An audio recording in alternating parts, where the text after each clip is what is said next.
저희가 전화 연결 준비했습니다. 네. 친한계 신지호 부총장님 전화 연결해서 자세히 얘기 들어볼 건데요. 신지호 부총장님 나와 계십니까?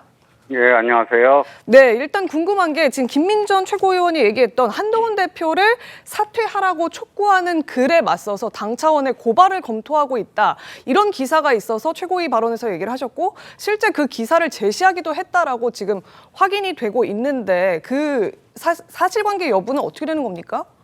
그 한동훈 대표를 대표직에서 사퇴하라고 하는 그 글을 당원 게시판에 올렸다고 해서 그 올린 사람을 고발하겠다.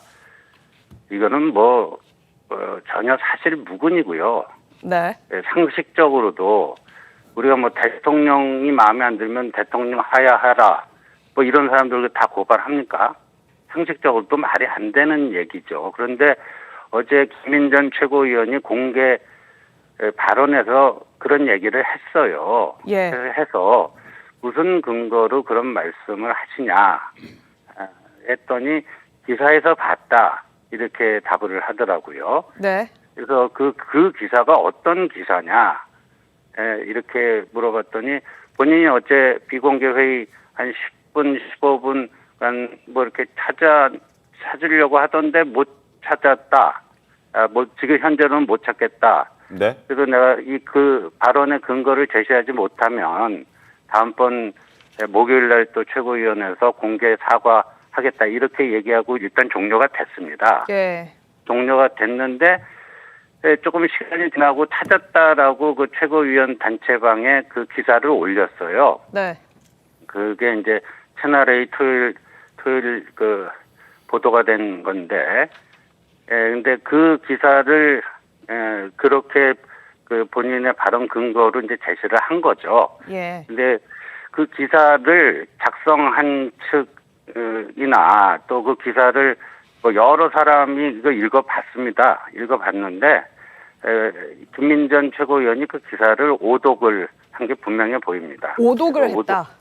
해당 기사 저희도 기사에는 봤습니다만 어쨌든 당원 게시판에 글을 쓴 사람과 그리고 한동훈 대표를 저격하는 사람들, 비판하는 사람들에 대해서 고발을 검토하고 있다라는 기사 내용이었고, 그리고 신 부총장께서도 라디오에 출연해서 며칠 전에 며칠 내로 고발하겠다라고 조치하겠다라고 얘기를 했는데도 불구하고 일단 사실 무근이라는 입장이신 거잖아요, 지금?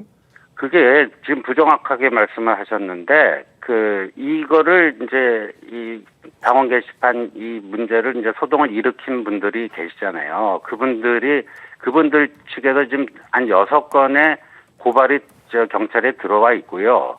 그래서 왜 그 고발이 부당하다면 거기에 대한 법적 대응을 안 하냐 하는 문제 제기가 당내에서 있었습니다. 알겠습니다. 그래서 저희가 지금 고발하겠다고 하는 것은 허위 사실로 명예훼손하는 그런 부분에 대해서 불가피하게 당 차원에서 고발 조치를 하겠다는 거지, 단순히 한동훈 대표를 대표직에서 내려오라고 해서 얘기한 적은 전혀 없습니다. 네. 지금 이 다툼이 한 3주째 이어지고 있는데 사실 제일 간단하게 해결할 수 있는 방법은 한동훈 대표가 우리 가족이 쓴 게 아니다라고 명확하게 입장을 밝혀주면 될 일인데 그걸 하지 못하는 이유가 따로 있습니까? 속사정이 있습니까? 그거는요, 지금 앵커께서 좀 사회적 상식에 입각해서 이 문제를 봐야 되는데, 한동훈 대표 가족이 쓴 글 중에서, 가족 명의로 쓴 글 중에서 어떤 부분이 어떻게 돼서 문제가 있으니까 그거를 책임 있게 해명을 하라 이렇게 해야 되는데, 익명성이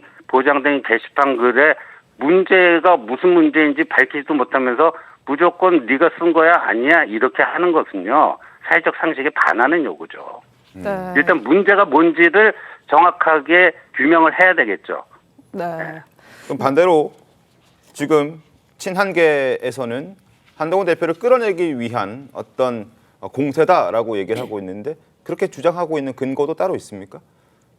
그거는요, 여기서 좀 길게 말씀드릴 수는 없는 그런 건데, 그러니까 어떤 문제를 해명을 하라. 그 문제를 해명하면 그걸로 끝나는 게 아닙니다. 또 다른 어떤 시비거리를 물고 늘어지고 또 이걸 해명하라.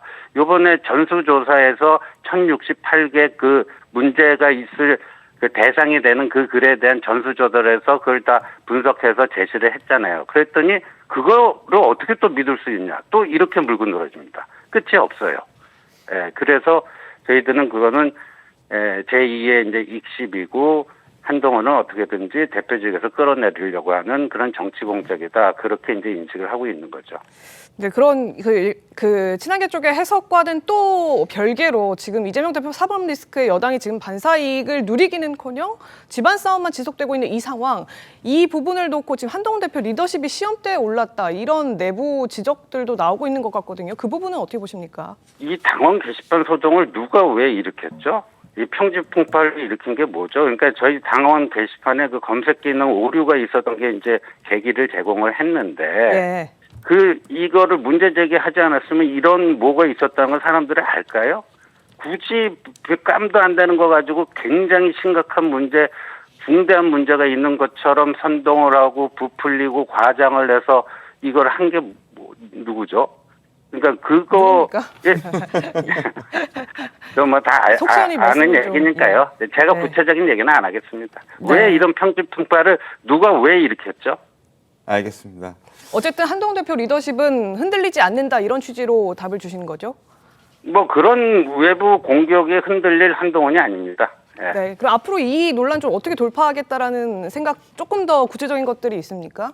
아니 그 문제 제기한 쪽에서 6건이나 고발을 했어요. 그래서 굉장히 그 이례적으로 고발인 첫 번째 고발하고 나서 이틀 후에 고발인 조사를 할 정도로 초스피드로 경찰 수사가 진행 중에 있습니다. 예. 그런데 사건의 실상을 밝히기 위해서는 강제 조사권도 없는 당무감사를 해야 된다? 이건 아니죠. 경찰 수사가 저렇게 신속하게 진행되고 있는데 거기에 성실하게 당연히 협조하면은 이제 곧 모든 그 실체가 다 드러날 겁니다. 알겠습니다. 상황을 좀 지켜보도록 하겠습니다. 전화 연결해 주셔서 고맙습니다, 부총장님. 네. 네, 감사합니다.